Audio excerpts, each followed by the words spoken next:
8வது முறையாக பிரதமர் நரேந்திர மோடி இன்று தமிழகம் வந்தார். கேரளாவில் இருந்து வந்த அவருக்கு உற்சாக வரவேற்பு அளிக்கப்பட்டது. அம்பாசமுத்திரம் அகஸ்தியர்பட்டியில் நடைபெற்ற பொதுக்கூட்டத்தில் பங்கேற்று பிரதமர் நரேந்திர மோடி உரையாற்றினார்.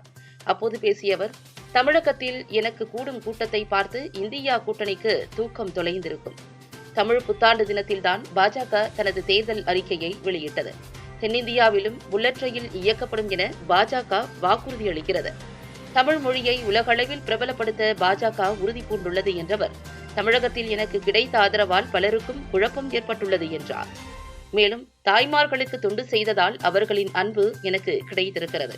தமிழ் மொழி, தமிழ் கலாச்சாரத்தை நேசிக்க தொடங்கியவர்கள் பாஜகவை நேசிக்க தொடங்கிவிட்டார்கள்.